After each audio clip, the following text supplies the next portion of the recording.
Welcome back to the channel, everybody. Today we're diving headfirst into the gladiatorial arena that is the NFL. But we ain't talking about touchdowns and tackles. No, sir. Today we're exposing the underbelly of the league, the dark side of the gridiron. We're talking about selfishness, folks, plain and simple. These are the guys, the supposed team players who put their own egos, their own desires, above the good of the team, above the brothers in the locker room. And let me tell you something, that ain't right. We're talking a top 10 list so controversial, so explosive, that you'll be shaking your head in disgust, but you won't be able to look away. Let's get right into it. Welcome back to our channel. Today, we're diving into the world of the NFL to uncover the most selfish players in its history. These are the athletes who put themselves above the team, and we're ranking them from the least to the most selfish.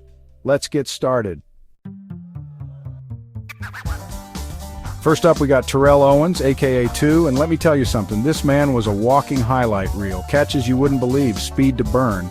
But with all that talent came an ego the size of Texas. We talking about sideline outbursts, public feuds with quarterbacks. I mean, the man was a walking soap opera. And you know what? It cost him. It cost him relationships, it cost him championships, and it ultimately left a stain on a career that should have been legendary.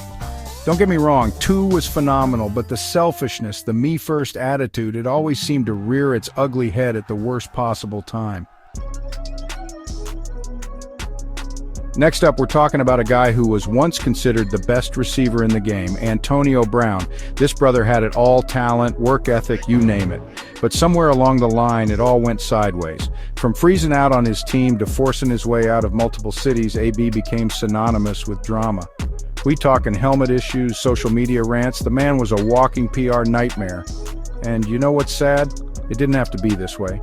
AB had the talent to be one of the all-time greats, but his selfishness, his inability to be a team player, it ultimately derailed his entire career. Randy Moss, let me tell you something. This man was a freak of nature on the football field. He could outrun, outjump, and outcatch just about anybody. But Moss had one glaring flaw, his infamous I play when I want to play attitude. He'd take plays off, jogged routes, and openly disrespected coaches and teammates. Now, there's no doubt in Moss's talent. He's arguably the most gifted receiver to ever play the game. But that selfishness, that lack of respect for the game and his team, it kept him from reaching his full potential. And that's a shame, because we're talking about a guy who could have gone down as the undisputed GOAT. Le'Veon Bell, one of the most talented running backs of his generation, but also one of the most selfish. This brother decided to sit out an entire season, a whole year of his prime, all because of a contract dispute. Now, I understand players want to get paid, but to hold your team hostage like that, that's a whole other level of selfish. Bell's decision to prioritize his own financial gain over the success of his team, over the livelihoods of his teammates, left a bitter taste in the mouths of many. He may have gotten his money, but he sacrificed his legacy in the process. Finally, we come to Jay Cutler, a quarterback with all the physical tools but none of the heart. Cutler was the epitome of indifference on the field. He rarely showed emotion, rarely rallied his teammates, and always seemed to carry this air of I don't care. And that lack of leadership, that lack of passion, it rubbed off on his teammates. It permeated the entire organization.